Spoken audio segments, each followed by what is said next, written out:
সেই সোনার লঙ্কায় আসবে।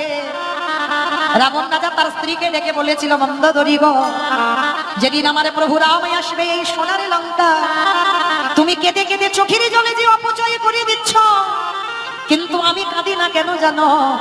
যেদিন আমার প্রভু সীতা মাকে নিতে আনবে, সেদিন আমি কি করবো জানো? আমার চোখের জলে চলো চরণ ধোয়াইব। যেদিন তাই গৌর হরিব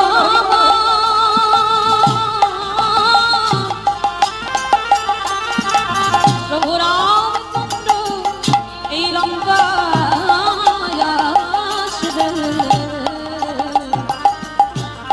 সেদিন চোখের জলে চরণ ধোয়াইব। আস্তে। তাহলে সেই রাবণের কতটা ভক্তি ছিল? আচ্ছা বলো তো বাবা, রাম রাবণের যুদ্ধ হলো কেন? বলে ভগবানের বউ চুরি হয়েছিল বলে নয়। তাহলে যুদ্ধটা কেন হয়েছিল জানো? তার একটাই কারণ। প্রথম কারণটা হলো বাবা, রাবণ যখন সীতামাকে চুরি করতে আসে কি রূপ ধরেছিল? সাধু। আর সেটা ছিল রামচন্দ্রের প্রথম রাগ।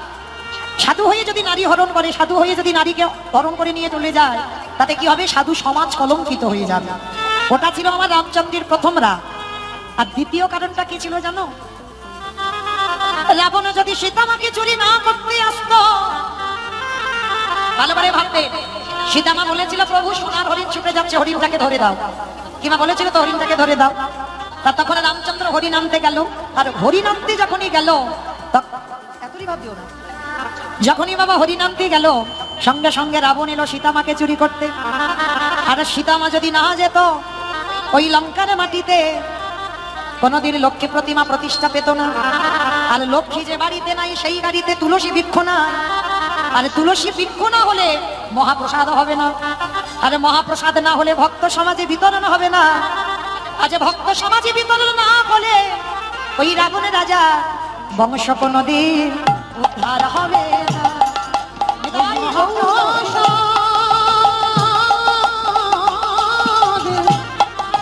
বিতরণী না হলে বংশ কোনদিন উদ্ধার হবে না। তাহলে সবরী মা জানতো যে রাবণ রাজা আমার রামচন্দ্রের শত্রু, তাই তো বাবা ওই ফলগুলো পেরে পেরে রেখে দেয়। আজকে দেখতে দেখতে সবরী মার বার্ধক্য দশা এলো। ভগবান মনে মনে ভাবতে যাই, এবার তো কৃপা করতে হবে। লক্ষণকে সঙ্গে নিয়ে এসে দাঁড়িয়েছিল সবরীর দরজায়। আর দরজায় এসে ডাক দিল, সবরী সবরী। যেই না সবরী সবরী বলেছে, সঙ্গে সঙ্গে মা কোমর ভেঙে গেছে, তো লাঠিটা ঠুকতে ঠুকতে এসেছি। কে কে আমায় এমন হৃদয় জোড়ানো নাম ধরে ডাকলে গো? কে তুমি? কোনোদিন তো তোমায় দেখিনি।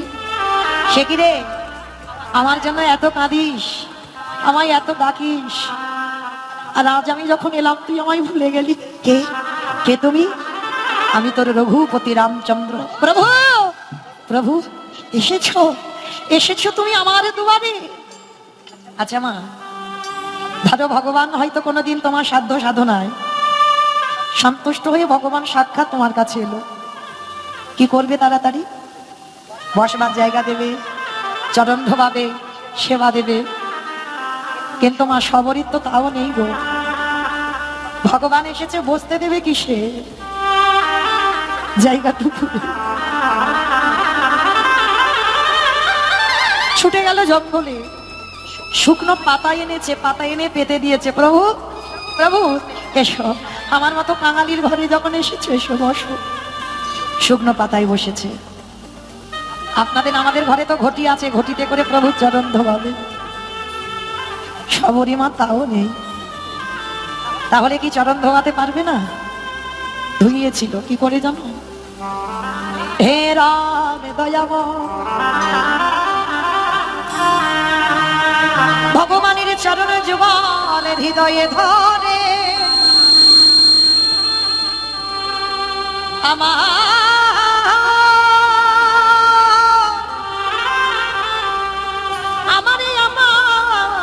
ভগবান ওই শবরী মায় আমার রামচন্দ্রের চরণ দুটো বুকে রেখে আজ শবরী মার চোখের জলে আজ প্রভুর রাঙা চরণ ধোয়াইছে। ওগো দয়া মাই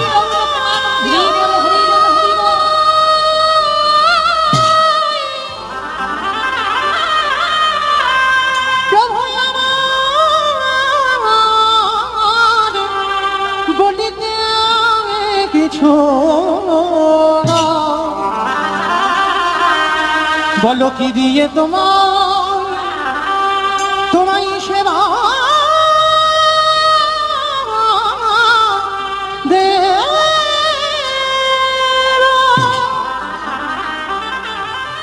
এসেছো প্রভু, আপনাদের আমাদের মতো চোখের জল নয়, সবারই চোখের জলে ভগবানের চরণ দুটো ধোয়া হয়ে যাচ্ছে, চরণ দুটো বুকে ধরে নিচ্ছি। দয়াময় সবরই আমার চরণ ধোয়ালি বসতে দিলি, এবার দেন আমার দুটো খেতে। তাই রে, যে নিজের পেটের ভাত জোগাড় করতে পারি না, ভগবান তার ঘরে গেছে, দেন আমার দুটো খেতে।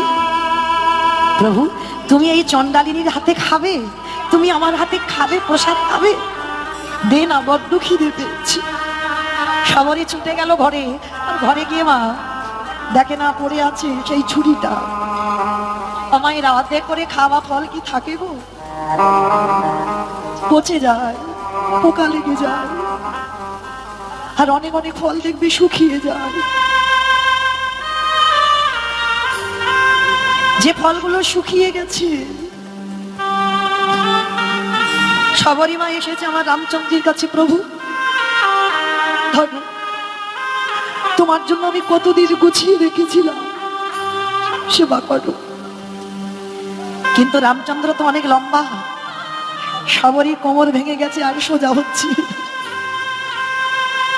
ভগবানের বদনে আর হাত যাচ্ছে।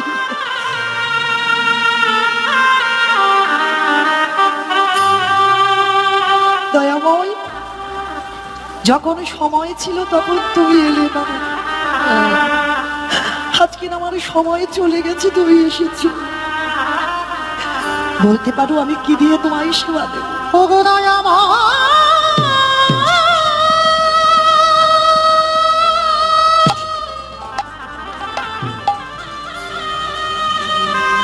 তোমার আশা পথে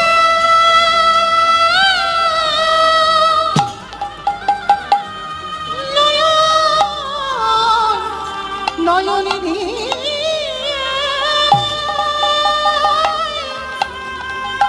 আমি যে বসে বসে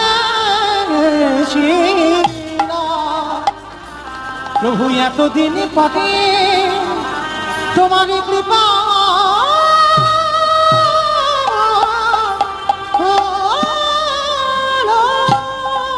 যেই না ফলটা সবরই দিতে গেল, সঙ্গে সঙ্গে লক্ষণ পিছন থেকে এসে হাতটা ধরেছে সবারই। আমার দাদার বদনে সবাই রাজভোগ দেয়, আর তুই কিনা আমার দাদার বদনে তোর এই মুখে নেটো থুতু লালা লেগে আছে, তুই আমার দাদার মুখে দিচ্ছিস। ওই ফলটা লক্ষণ কেড়ে নিয়ে একেবারে দূর করে ফেলেছি। যেই না ফেলে দিল, সবরই কেঁদে উঠলো, লক্ষণ একদিনই যদি তোর দাদাকে ভালোবাসি, প্রতিজ্ঞা করলাম, আমার প্রেম যদি সত্যি হয়, আমার ভালোবাসা যদি সত্যি হয়, এই ফলে যেখানে ফেললি এর থেকে সৃষ্টি হবে এমন একটা গাছ, যেদিন তুই মৃত্যুর সঙ্গে লড়াই করবি, এই গাছের পাতা না হলেই কোনোদিন তুই প্রাণ ফিরে পাবি না, পাবি না, পাবি না। যেখানে লক্ষণ পাতাটা ফেললো মা, গন্ধমাদন পর্বত, আর ওই সবরীর এটো ফল থেকে জন্ম নিল বিশল্য করলি পাতা। রাম রাবণের যুদ্ধে যেদিন ছোট ঠাকুরের লক্ষণ শক্তিশালী পড়ে গেল, সেদিন হনুমান দায়িত্ব নিয়েছিল। সুসেন বৈদ্য বলেছিল, রাম লক্ষণকে যদি বাঁচাতে চাও তাহলে বিশল্য করলি পাতা আনতে হবে। কে যাবে? হনুমানের উপরে দায়িত্ব দেওয়া হলো। হনুমান ছুটে গেল গন্ধমাদন পর্বত। পাতা চিনতে পারেনি মা, হনুমান তো ওই জন্য পর্বতটা সমেত চাগিয়ে নিয়ে আসছে। দেখেছো না ক্যালেন্ডারে একটা ছবি আছে, হনুমান পাহাড় পর্বত নিয়ে আসছে, এই সময়কার ছবি। তাই এবার এনে রামচন্দ্রের কাছে যেই না দিয়েছে, রাম বলছে হনুমান তোকে তো পাতা আনতে বলেছি, পর্বত নয়। বলে হে রাম দয়াময়, আমি বিশাল বনলি পাতা চিনতে পারি না, চিনতে পারি নাই। তুমি কৃপা করে করুণা করে তুমি পাতাখানা চিনে নিয়ে নাও। সুসেন বৈদ্য পর্বতে উঠলো, বিশাল করলি পাতার রস নিগড়ে লক্ষণের বদনে দিচ্ছে। আর লক্ষণে যেই না প্রাণ ফিরে পেল, সঙ্গে সঙ্গে বাবা লক্ষণ প্রাণ ফিরে পেয়ে রামচন্দ্রকে বলছে দাদা, এ জগতে কেউ জানুক না জানুক, আমি জানি তুমি কি আর আমি কে। ও দাদা, তা তুমি যদি মনে করতে তুমি আমাকে বাঁচাতে পারতে না? কি দরকার ছিল গন্ধমাদন পর্বতে গিয়ে বিশাল করলি পাতা আনতে হবে? তুমি যদি মনে করতে আমাকে বাঁচাতে পারতে না? বলে হ্যাঁ পারতাম লক্ষণ, কিন্তু কেন করলে না? বলে তার একটা কারণ, আমি ভক্ত বড় ভালোবাসি, তাই বলো হয়তো ভক্তি মনে রাখি, আমি ভক্ত বড় ভালোবাসি। আস্তে ভগবান রামচন্দ্র বলল লক্ষণ আমি ভক্ত বড় ভালোবাসি। কেন মনে পড়ে? সবরই আমার একটু এঁটো ফল দিচ্ছিল বলে তুই বললি থুতু লালা লেগে আছে, ও ফল আমার রাম দাদা খাবে না বলে ফেলে দিলি। আর দেখলি তো সেই সবরই থুতু লালা লেগে আছে, তার এঁটো থেকে যে গাছের জন্ম হলো, সেই সবরীর এঁটো রস না দিলে তুই বাঁচলি না। তাহলে আমি যদি তোকে বাঁচাতাম তাহলে সবরই যে মিথ্যাবাদী হয়ে যেত। তাহলে ভক্তকে বড় করবার জন্য, ভক্তের মান বাড়াবার জন্য আমার যুগে যুগে আসা। এইবার সবরী মা রামচন্দ্রকে সেবা দিলেন। সেবা, কিন্তু সেবা কি হলো মা? ফলটা তো ফেলে দিল। সেদিন আমার রামচন্দ্র বলেছিল সবরী, আজকে যখন আমার ভাই লক্ষণ খেতে দিল না, তবে তোর হাতে ফল আমি খাবো। কবে? যেদিন আমি বৃন্দাবনে কৃষ্ণ হব, সেদিনে তোর জন্ম হবে মথুরার নগরে। আর সেদিনে তুই মালিনী নামে নিবি, আর ওই মালিনী নামে নিয়ে বৃন্দাবনে ফল বিক্রি করবি। আর বিক্রি করতে করতে যেদিন আমার কাছে আসবি, কৃষ্ণের কাছে গেল, আর কৃষ্ণ তখন হামাগুড়ি দেয়, হামাগুড়ি দিয়ে বলছে আমায় একটা ফল দেবে গো। সেই মালিনী বলেছিল ফল যে দেব পয়সা দে। বলে পয়সা নেই, তবে দাঁড়াও। গোপাল হামাগুড়ি দিয়ে দুমুঠো ধান আমার ওই ফলবালির আঁচলে দিয়েছিল। আর ফলবালি গিয়ে ঘরে দেখলো সেটা শুধু ধান নয়, সোনার ধানে পরিণত হলো। তাহলে ত্রেতা যুগে সবরীর হাতে ফল খাইনি, সেই সবরী দ্বাপর যুগে মালিনী হয়ে এলো, মালিনীর হাতে ফল খেয়েছিল। রামচন্দ্র বলল সবরী তোকে সবাই ঘৃণা করে, আজকেই আমি ওদেরকে দেখাবো তুই চণ্ডালিনী নোস, তুই হলি আমার একনিষ্ঠ ভক্ত। এইবার সবরীর হাত ধরে যেই না মতঙ্গ সাধুদের কাছে গেছে, আর গিয়ে দেখছে বাবা সেইখানে মতঙ্গ সাধুরা রামচন্দ্রকে দর্শন করে বলছে প্রভু এসেছো তুমি? বলে তোদের কৃপাতে নয়, তোদের ইচ্ছাতে নয়, সবরীর কৃপাতে এসেছি। বলে ঠাকুর ও তো ছোট জাতের মেয়ে, চুপ। যাকে ছোট জাত বলছো ওই ছোট জাতের জন্যই কিন্তু তোমরা আমাকে দর্শন পেলে। কেউ ভালো কেউ মন্দ, সবাই সবরীর কাছে ক্ষমা চাইলো। আর সবাই বলছে প্রভু তুমি জানো না সবরীর পরশে আমাদের সরুজুর জল অপবিত্র। বলে না, সবরীর পরশে নয়, সবরীর অভিশাপে। দেখবে তোমরা। রামচন্দ্র বলছে সবরী মা যাও, তোমার ওই চরণটা একটু সরু দিতে দাও। প্রভু আমি? হ্যাঁ দাও, তবে তোমরা জানতে পারবে তুমি আমার কত বড় ভক্ত। এইবার যেই না চণ্ডালিনী চরণটা দিল, সঙ্গে সঙ্গে সেই দিনে হতে জল পবিত্র যে হলো, সেই দিনে হতে জল পবিত্র যে হলো। উলুধ্বনি হরিধ্বনি করিতে লাগিল, আবার উলুধ্বনি হরিধ্বনি করিতে লাগিল। জয় রাহ জয় রাহ, জয় রাহ জয় রাহ, জয় রাহ জয় রাহ, জয় রাহ জয় রাহ, জয় রাহ জয় রাহ, জয় রাহ জয় রাহ। এইবার যেই না চণ্ডালিনীর পরশে পবিত্র হয়ে গেল, সবরী মা বলল প্রভু সেই যখন এলে আমার তো যাবার বাঁশি বেজে গেছে, কৃপা করে একবার দর্শন দেবে না? বলে দেব। রামচন্দ্র দাঁড়ালো, সবরী মা গাইল সীতারামে ভজলে মানুমা। চলো এতক্ষণ তো আমরা রামচন্দ্রের লীলা হলো, চলো একবার রামচন্দ্রের ভজন একটু গাওয়া হোক। সবাই হাত দুটো তোলে একবার দেখি সবাই। সীতারামে ভজলে মানুমা, ও সীতারামে ভজলে মনুয়া, একবার সীতারামে ভজলে হনুমা। একবার সীতারামে ভজলে মনুয়া। আগে রহমতা কি জরুরি মেরে করে, রহমতা কি জরুরি মেরে করে, এহি জব সব করো। সীতা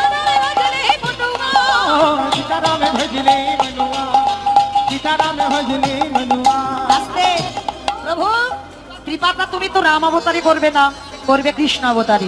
তো যে অবতারে তুমি আমার হাতের ফল খাবে, একবার সেই রূপটা আমায় দেখাবে। সবরই ত্রেতা যুগে সাক্ষাতে দেখেছিল আমার রাধা গোবিন্দ যুগলে দাঁড়িয়েছে, যে কৃষ্ণ হই ওই মালিনীর হাতে ফলটা সেবা করবে। চলো মা, আজকের আপনাদের চরণ থেকে আমাকে অনেক দূরে যেতে হবে, থাকবো বলেও তো থাকতে পারবো না। চলো আজকে শুভরাত্রি, বিদায়কাল, ভালো থাকবেন, সুস্থ থাকবেন, আবার ভগবানের চরণ সেবা পূজা করবেন। স্বামীর বামে, স্বামীর বামে, স্বামীর বামে দাদা দিল নবীন কিশোরী গো। ও শ্যামের বামে দাদা এলো নবীনা কিশোরী। স্বামীর ভাবে দাদা দিল নবীন কিশোরী গো।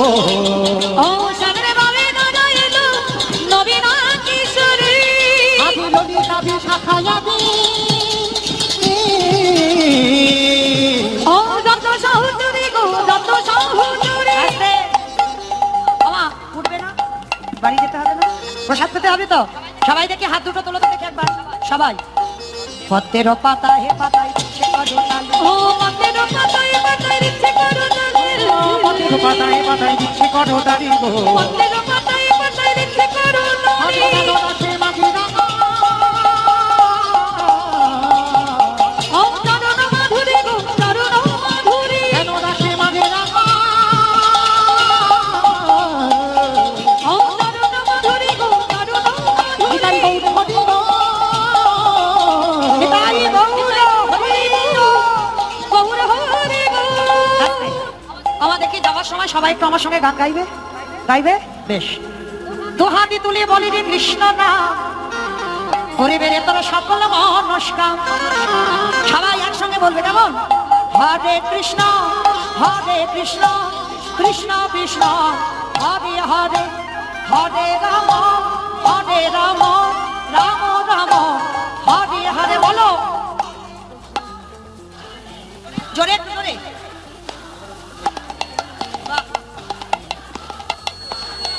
আমার ক্যামেরাগুলো ওদের একটু দেখাও। হরে কৃষ্ণ, হরে কৃষ্ণ, কৃষ্ণ কৃষ্ণ, হরে হরে, হরে রাম, হরে রাম, রাম রাম, হরে হরে। বলো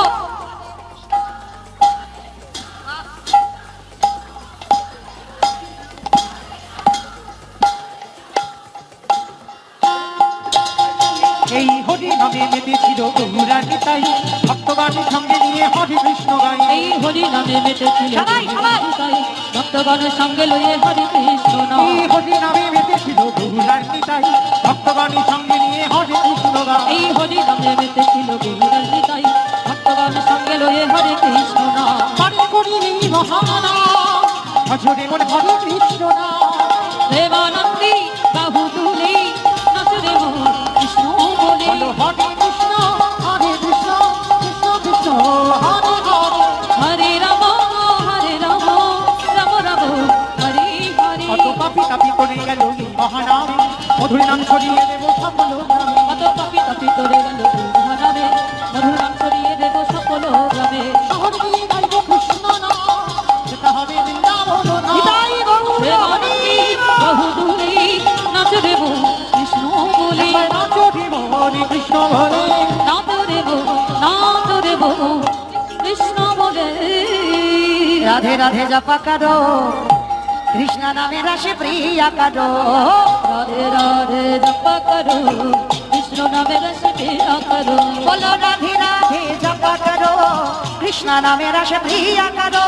ও রাধে রাধে জপা করো, কৃষ্ণ নামে রস পিয়া করো। রাধে রাধে, রাধে রাধে জপা কারো, কৃষ্ণ নামে রাশে প্রিয়া কারো। রাধে রাধে জপা করো, কৃষ্ণ নামে রস পিয়া করো।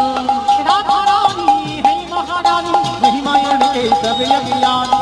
রাধা রানী হে মহারানী, বহু কি সব জগ জানে। রাধে কৃপা দৃষ্টি पर छाया करो, राधे राधे जपा करो। राधे राधे जपा करो, कृष्ण नामे रस पिया करो। आज भोली भाली सीधे साधे, ओहे सबसे प्यारी प्यारी। ओ भोली भाली सीधी सादी, ओहे सबसे प्यारी प्यारी। कृपा दृष्टि पर छाया करो, राधे राधे जपा करो। राधे राधे जपा करो, कृष्ण नामे रस पिया करो। ओ राधे, ओ राधे,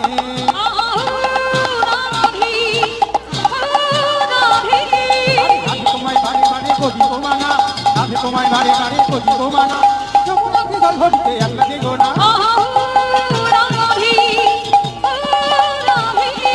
তার মাটিতে যমুনার জল উজান বইয়ে যায় তার মাটিতে যমুনার জল উজান বইয়ে যায় চাকলাবাসী রাধা রাধা ঘরে থাকা যায়